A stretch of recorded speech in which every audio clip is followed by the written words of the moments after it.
2.5 years ago, I decided to change my life. I was almost 300 pounds and very unhappy. I've been addicted to drugs and alcohol ever since I was 13. I was in an accident, I was hospitalized and told I would never walk again. I knew deep down I needed to change, and so I started a new journey. I have lost 84 pounds and I am completely sober. I found 10 reasons why to change my life. The number 10 is very important. Now I talk with others to share their 10 reasons why. So buckle up and take this journey with me. Let's go for a ride.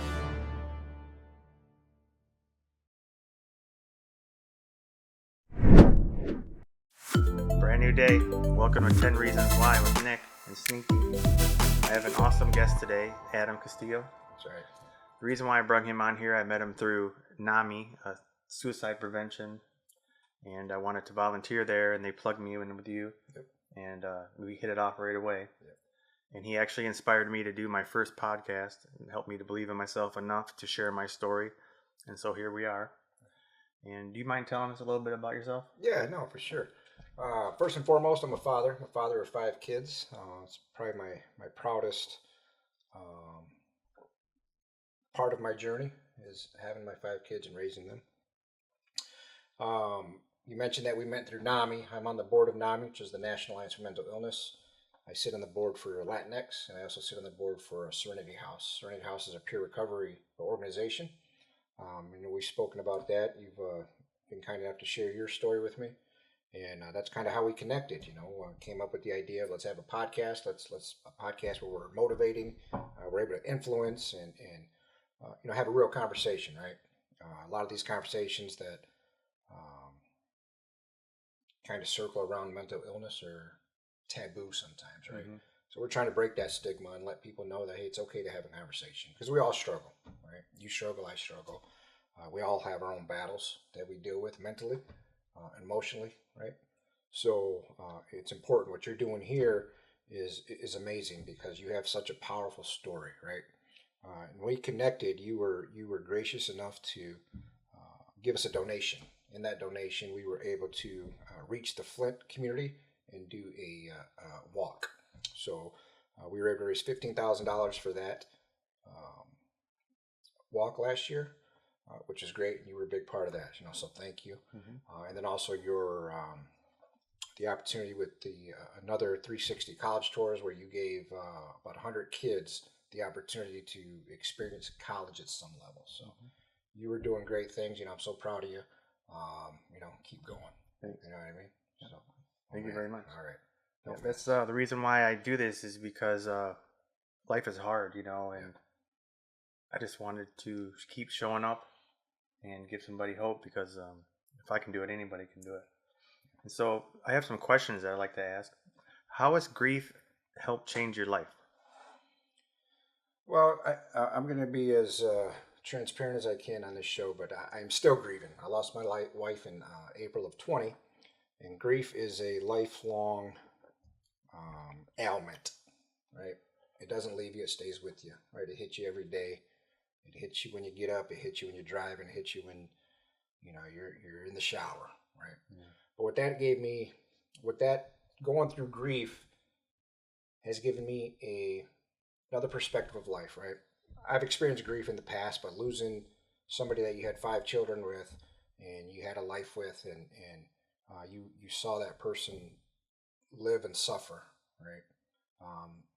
So I can say that I was grieving before my wife left this world, and I'm still grieving, right?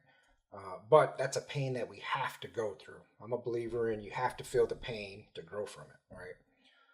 So going through that pain, dealing with the loss of my wife, changed my world. My world was upside down, right?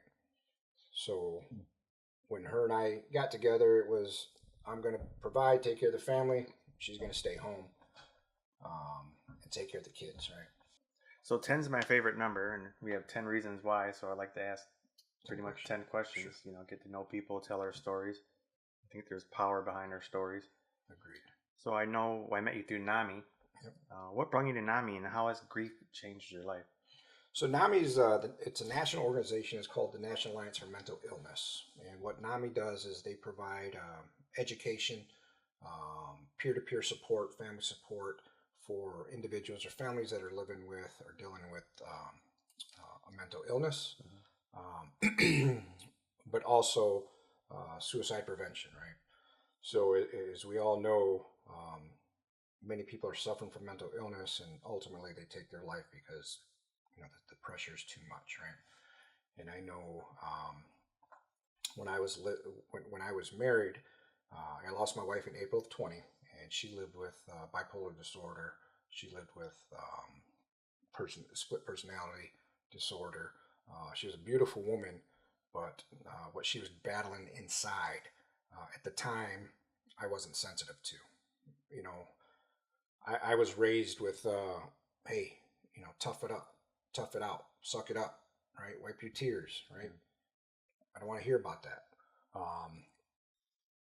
So getting active in the National Alliance for Mental Illness, being active in the Eye Care Foundation, being active in the Serenity House is kind of my apology, right? I live with guilt, and it's kind of my way of giving myself therapy, I guess. That actually ties into my second question. It says how did you transition from all about me to we? And that shows how you were thinking of others. Yeah. So when I was younger, and kind of, I think all of us follow this path. When you're younger, it's about making money, making money, making money, making money, taking care of the family, paying the bills. And that's what I was hyper focused on, working 12 hours, 7 days a week, working third shift, even though I was present with my kids and my family, I wasn't there 100%, right? So after losing my wife, I wanted to get active. I wanted to help people who kind of had my thought process and are going through what I've gone through. So you're deeply involved in mental health, and why is that personal to you? Well, that falls back to my wife. My wife lived with mental illness, and I didn't know how to support her because I didn't have the education and the knowledge, right? So it was important to me to kind of immerse myself in the therapy of mental illness, mental health support, right? Being able to talk to somebody, letting people know it's okay. I'm no different than millions of people out there. If I had a problem, I'd suck it up, push it as far down as I could, right? Push it as far down to my pinky toe as I could. Right. And I lived like that for so many years. And what happens when the pressure builds up? You blow, you explode, right? Well, I didn't want to be in that situation where, I was, I didn't want to be in the situation where I was now losing my own mental health, right? Yeah, makes you sense. get what I'm saying? Mm-hmm. So I had to learn to cope with the loss of my wife, right? And now what I do, and it may seem silly, but I condition my mind to prepare for another death. I know another death's coming. I don't know when. I don't know who, but I know I'm going to lose my mom. I may lose one of my kids or all my kids. So if I go through that, it's going to be something I've never experienced, right? So what I try to do is I kind of educate myself, teach myself, and condition myself mentally to prepare for that as best I can. I don't know if you've experienced death, but when you lose somebody like your wife or your kid, it's going to be an unbearable pain, a pain that you've never felt before. So, as much as I try to condition myself and teach myself and prepare myself, it's not going to be enough, right? So, but I want to help other people on their journey, right? Have that conversation. Those are the conversations that we need to have, right? I want my buddy Nick to reach out to me when he's having a tough time or he's lost somebody close. We don't have to say anything. It's the power of presence, just being there, understanding, without having to talk or have a conversation, right? There's power in that. So those are the people I want to reach out to and connect with. That ties into my next question. If somebody feels stuck right now, what would you tell them? Well, I've got two different thoughts on this. So I am a father. I have young. I raised boys, preparing them to be men. So what I told my kids, my boys, my girls, life is tough. Life is gonna beat you down. Yeah, right? you got that right. What you have to be able to do is adjust and adapt, whatever comes your way. You have 24 hours to lick your wounds. You have 24 hours to feel sorry for yourself. Mm-hmm. And I'm okay with that, right? Do what you got to do, get it out. But after that, you gotta stand up, head high, shoulders back, and you got to take on the world because it's not going to stop, right? Mm-hmm. So that's kind of the biggest thing. Nobody's coming to save you, right? You got to pull yourself up out of the water. You got to stand on your own 2 feet, and you got to make things happen. So. Yeah, I like that. So you did a 40-day fast. When you did that, I'll be honest. I mean, you're my friend and all. I just didn't think you were going to be able to do it. Yeah, no, that's okay. Why did you do that? And I appreciate that. So there were when I would tell my story, there were a lot of people that kind of gave you that look like, yeah, right. Well, initially I set out to do 40 days, and I did it one more additional day. Do you know why I did one more additional day? Why? One more additional day was my FU to the people that doubted me. My FU to the people that are like, you're not going to do that. You can't do that. You can't, 40 days no food. Oh, I did it, right? Wow. So that's something that I'm very proud of. That's something that not too many people in this world have done or committed to. But it was discipline that I needed.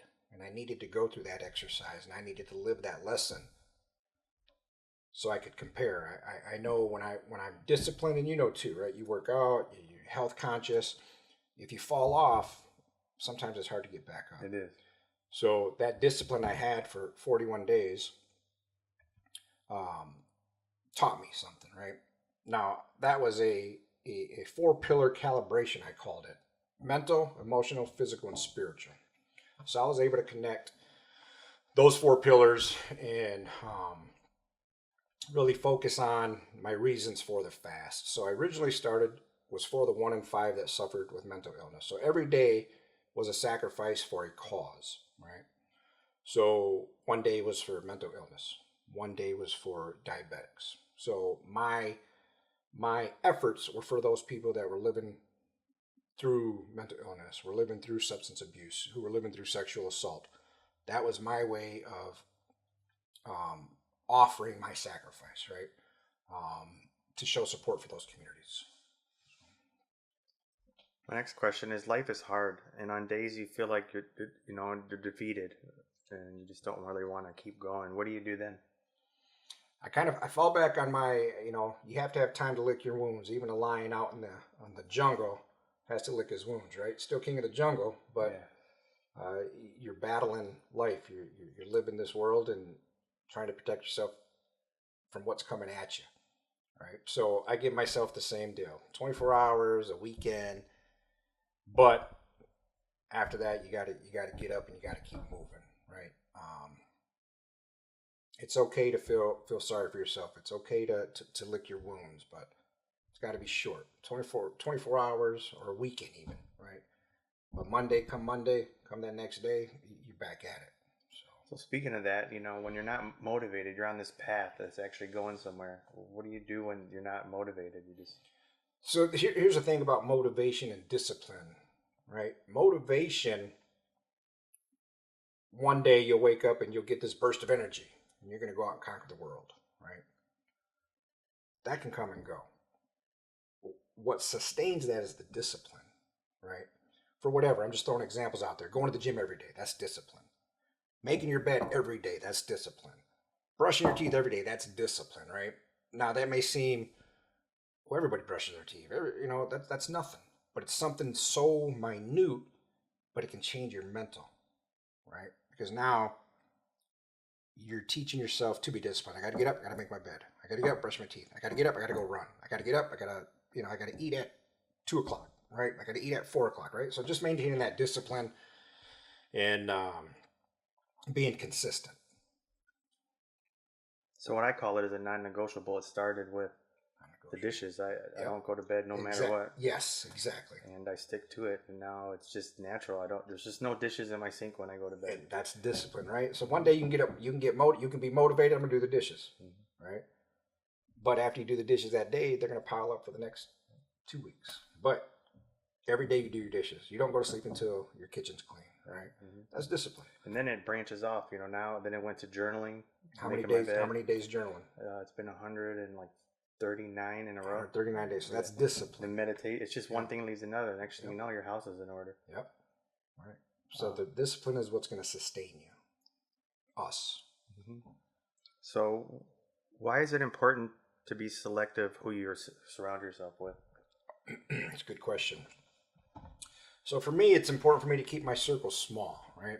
I have acquaintances, I have professional networks and personal networks, but my circle is very small. I have a handful of people that I can depend on, a handful of people that, I share my personal story with, right? But I surround myself with people who are doing great things. If I'm hanging out with the wrong crowd, it may put me in a headspace I don't want to be in, right? So now I'm being tempted with, drinking. I'm being tempted with, smoking some marijuana or something, right? I know I have that bug in me where I can fall into a trap. I know that. So I make a conscious effort not to drink, right? I make a conscious effort not to put myself in situations where I'm going to be careless and reckless. So I would say really knowing who you are, knowing where you want to go, right? If I'm hanging out with 5 bums, I'm going to be the 6th bum. If I'm hanging out with 5 movers and shakers, I'm going to be the 6th mover and shaker. So that's who I want to surround myself with. That's why I like being around you. Yeah, I appreciate that. So what keeps you driven and inspired? Well, first and foremost, my kids, right? They keep me motivated and inspired to do great things. They've watched me over the years deal with tragedies. They watched me over the years as I was living through those tragedies, still getting up every day, going to work, going to school, doing what I had to do to make sure that everybody was taken care of, right? And purpose, right? When you're young and you're starting to get into the workforce, it's about profit, right? Profit. But with profit, that's about me, right? I want to go out there and make money, but I wasn't reaching the people I wanted to reach. So I changed my brand ethos last year to purpose over profit. So I have to have a purpose, helping others, giving back. So I've changed my thought process has shifted from profit to purpose. So that has opened up a lot of doors. That's expanded my network. And since I've had that thought process, my circle's doing great things, right? You got your podcast going. Now that's great. You're part of my circle. So just staying motivated, trying to inspire others, and taking a shot, right? Just going for it. So I'm the type of person, I'm going to jump in the water and learn to swim, right? But there's other people out there who are going to take a class, read a book, and then learn to swim. Well, my mind's not like that. I'm not wired that way. I'm wired to jump in feet first and then learn to swim. So that's been risky, but it's also been rewarding. So taking that risk to be great. Yeah, I appreciate that. So this is my final question, number 10, which is my favorite number. So what would you tell your 18-year-old self? Ooh, man, my 18-year-old self. So when I was a kid, I knew what I wanted to be. I applied for the Flint Police Department when I was 18. I got selected when I was 19. So I went in. I was a Flint police officer at 20. So my mind, I was made up. I knew what my career was going to be. The state ended up coming into the city, taking over. They went into receivership, it's called. And 150 officers were laid off. Well, that was something I didn't expect. So I had to learn to adjust and adapt. So 18 years old, I would tell myself, listen, things are going to come your way that you don't expect, but you have to be able to adjust and adapt to whatever's coming your way, right? You may not know the answer, but you at least you can't stand there and just keep taking repeated shots to the face, right? You got to duck, you got to dive, you got to dodge. So at 18 years old, that's how I tell myself, nobody's coming to save you, right? This is your life. It's you make. You're going to get out of it what you put into it. So, but one thing at 46 I know now is to be flexible and to be able to pivot. Yeah. Thanks for coming out, man. I really appreciate it. Absolutely. Thank you for having me. Yeah, it really helps to be vulnerable and tell the truth. Maybe someone out here could be inspired just to keep pushing one more day. Right. No, agreed. Thank you for having me. Like I said, I'm very excited. I'm happy for you. I'm proud of you. Just to see where you were,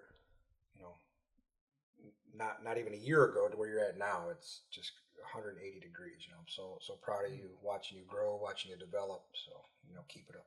Yeah, thank you very much. It's just I got to that place where I'm just keep showing up, one foot in front of the other, just keep showing up. That's it. I said a prayer once. I said, whoever's out there, God, whatever, if you take this from me, I promise I'll help your people the rest of my life. And he took my addiction, and I'm just trying to be there to help and tell my story. So now you know what your purpose is now. So you're going to be rewarded 10 times. Right? It's a good number, my favorite number. 10 times. Yep. Thank you for coming. I'm Nick Iliadis. Remember, it's always a brand new day. Hey, this is Nick. I made this podcast so I can encourage people to continue to put one foot in front of the other. Hit like and subscribe so we can spread the message. And remember, it's a brand new day.